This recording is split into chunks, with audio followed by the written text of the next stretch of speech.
NGP 已开启，正在驶出车位，请注意周围环境安全。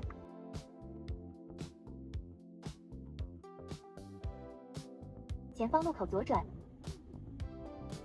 Alright, here's some protected left turn, interestingly enough. Looking out. Let's go. Good job. Okay.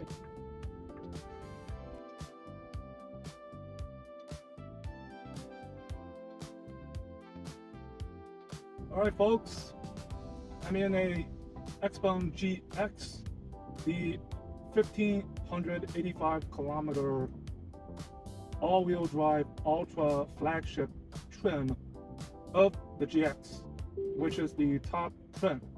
And this is the third and final day of me having this vehicle. I just had a charging session for about 15 minutes, and I'm now on my way to return this vehicle. So this is my final trip with this car. Some thoughts after 3 days driving this, extensively experiencing the VLA 2.0. Just a quick summary of what I like, what I don't. Obviously you saw that now they have this feature where you can swipe to the right to head over to your destination, final destination, once you put in the navigation address. So last 3 days of VLA, well, it's a wild animal. That's the first word I could think of. It's definitely different than what I tried in April with the P7. Obviously, this is a much bigger vehicle, plus it's a EREV with an engine. But I noticed the positives about this updated VLA. It's not really updated, but not updated like it'll have later, maybe in August. Is that it seems to go fast when it should go slow, and it goes slow when it should go fast. But in quite a few of the highway, elevated, expressway merging actions, it's doing a really good job, and especially in heavy traffic, merging in and into the exit and to the rightmost lane, it's done a good job. U-turns, it does well, but also it's behaving a bit erratically. There's some situations that for example, on this traffic light, when it's turning right, it wants to get into the middle lane, which also has a right turn arrow, but I don't know why it does that. And some intersections, it just feels slow and lethargic getting out. But the same, Xpeng cockpit and the HMI. So I would say, again, it's pros and cons, really, of how it stacks up. It's nowhere near, I think, the FSD type of feel, right? I think still the gold standard. But maybe this is just a bigger car, and I think some of the things, there's HUD, which you may or may not see. I'm turning it off. I think it's well done. Actually the rear view mirror, when it's digital, you can still kind of see the reflective cars behind us from the back windshield. So I think that might need to be improved. But I've tried the zero gravity seating, the rear side door privacy glass, interesting features. But overall, I mean, it's sure, it's still FSD-like, but still not FSD good. And I think compared to what I tried in the P7 back in April, it feels a little bit different. There are good instances where it's doing better. There are also instances where it's doing a little bit worse. So I think there's a lot of work to be done to get this feeling, at least for the customer, unified across the different models. Hopefully, when the next major OTA comes around, and I think it's just a matter of the mapping versus the vision and the VLA. There's some kinks that need to be worked out.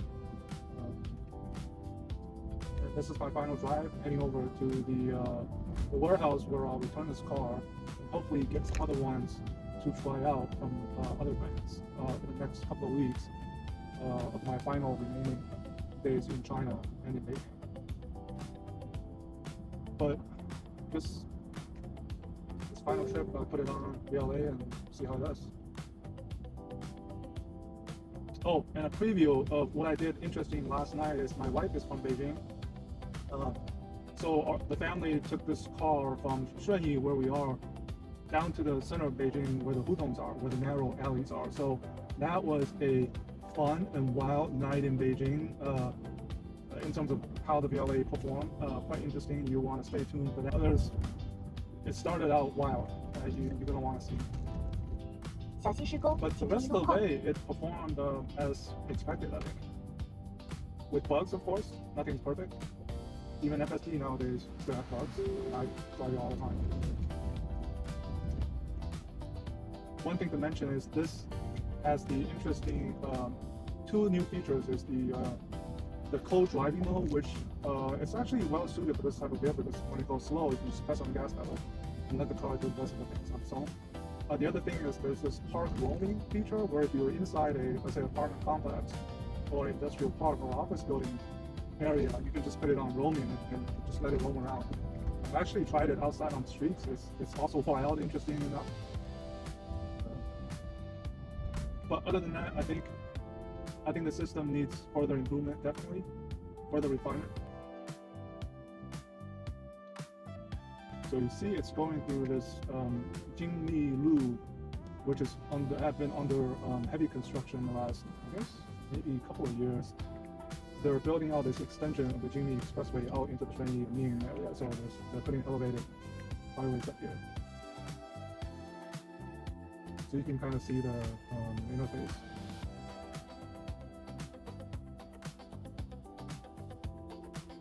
So this vehicle has the 1,585 kilometer CLTC total range. Under the bed mode, the rated CLTC range is 430 kilometers. And when I picked it up, it was close to 400. I think it was like 390. So the last 2 days I've driven this, it went down to 39, less than 40 kilometers, or less than 10%. And once it hits 10% or below, it stops and the engine kicks in. So now you'll see this part is actually off because we've chosen the pure electric priority mode right now. And the recommended way to do it is if you're going long trip, you want to put it on the super EREV mode. Or you can put it under compulsory BEV mode so that the system can try to have as much elevated BEV range as possible. Oh, now it's setting at 100%. So when I charged just now, it went from 10%. In order to from 10% to 100%, the timing that the system gave was 34 minutes. And I think the highest charging power we got was like 140 kilowatt at a 240 kilowatt charger. Let me put this under. Oh, so this says if you put it under compulsory BEV mode, you can have actually longer BEV range, but it'll have less power under lower SOC. So it recommends not using this feature repeatedly. All right, so let's cancel it.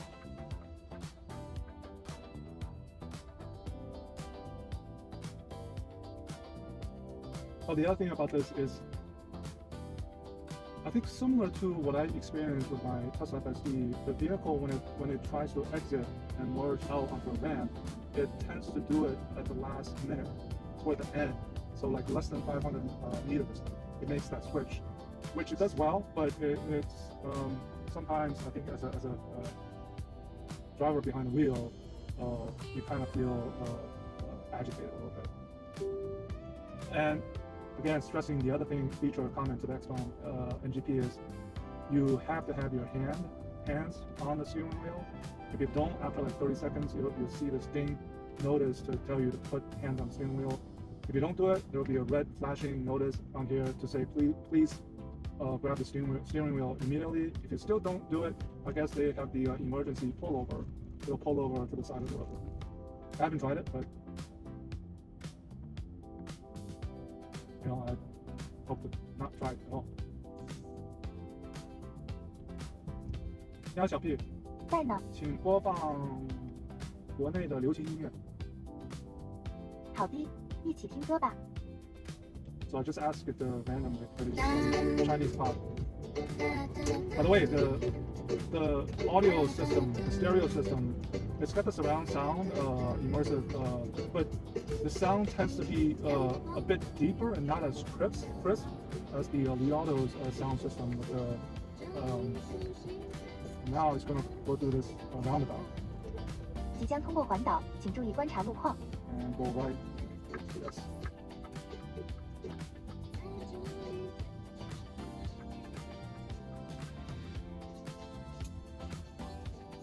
I was saying that compared to the Dolby Atmos on the Li Auto L6, which I kind of sat in a few days ago, the Li Auto system is actually a bit better in terms of the crisp sound of with the vocals and the sound, immersive sound itself.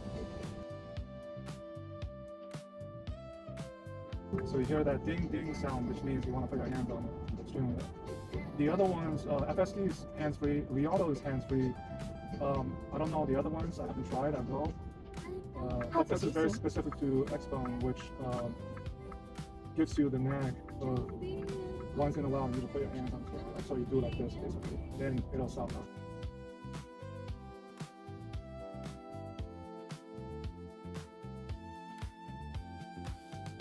Okay, so I think if FSD, it probably would have went, but it's, let's say, quite conservative.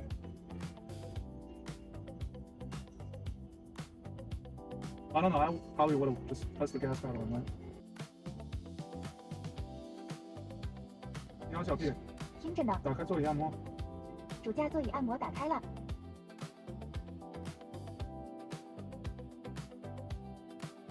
It tends to, maybe not, here it tends to pop the left lane.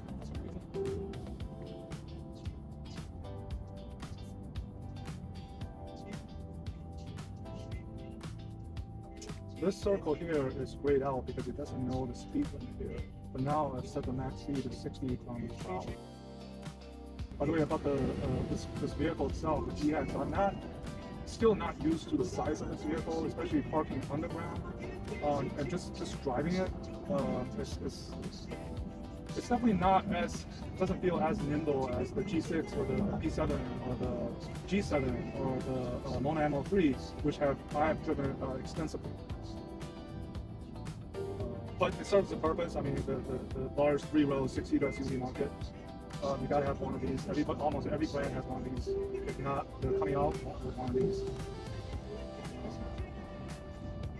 And it's an EREV. So first time I'm driving an EREV from Xpeng.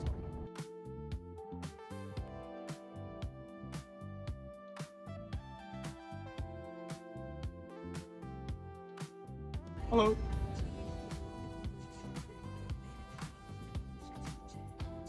So it's got the dash cam USB disc down here, the USB port, and it's recording.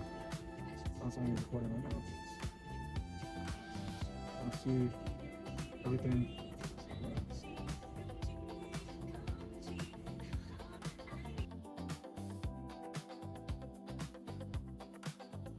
So now this is where I'm putting it onto co-driving mode with me pressing the gas pedal, and it does the rest.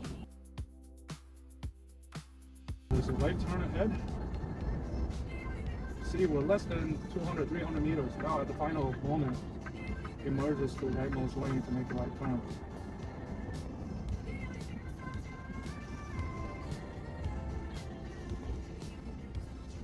And when it does make a right turn, you'll notice it goes to the left a little bit. And then it makes this right turn.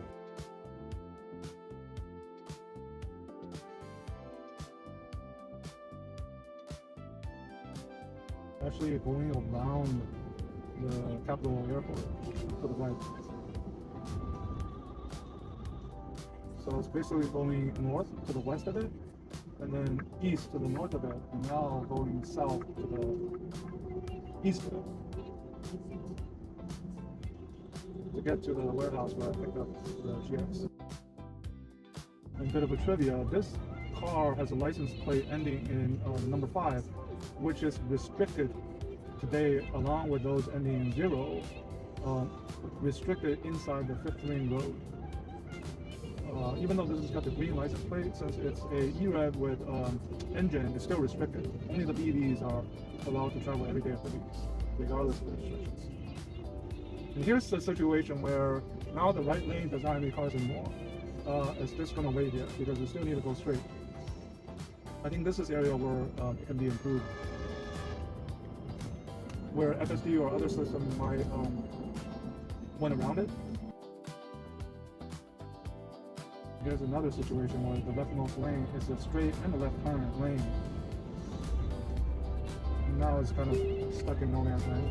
this truck is making a left turn as well. Boundary's going, okay, alright.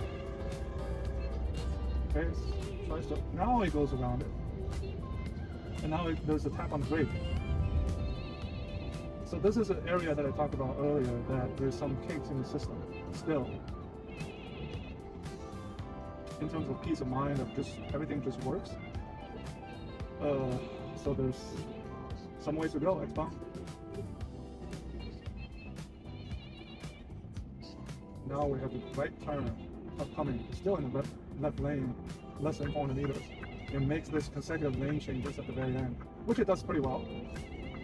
But I think that can be tweaked or optimized. So you see this co-driving mode. It means that I'm controlling the vehicle in terms of speeding up. So actually done. Just went around that moped guy. God knows what he was doing. So we're almost 5 minutes ahead of our final destination. And we're actually passing an area where the Beijing Hyundai plant is, where they produce the Sonata, Cusco, and Busan.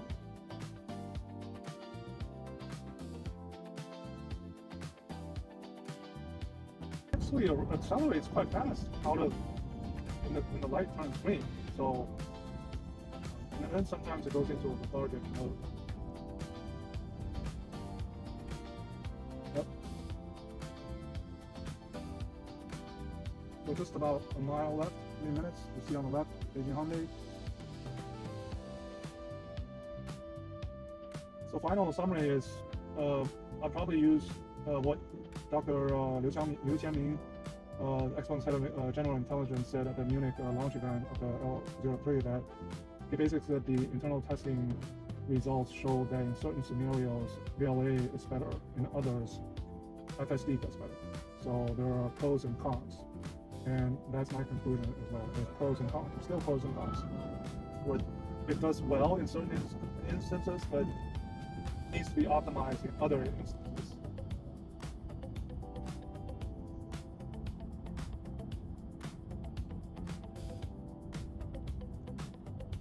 But I haven't had to take over, so works well. I need to take a right turn here. Yeah, I'm gonna take over. 已退出至手动驾驶。 No, not this light. That's the next one. NGP 已开启。 Put it back on.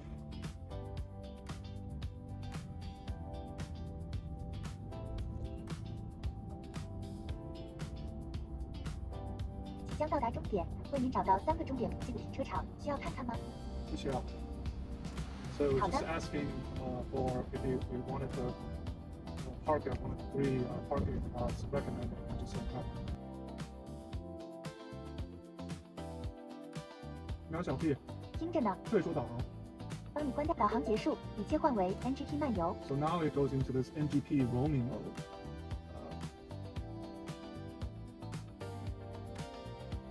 Which is a new feature of the VLA. 已退出至手动驾驶。 Yeah, this warehouse is in a weird location where you have to put in the right address or it'll go to a field with nothing. This.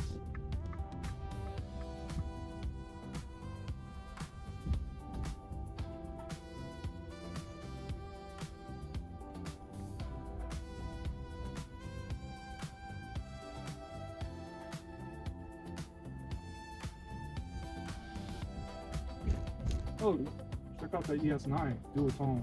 Ooh. Wow. Wow. I guess this is where I will return the vehicle.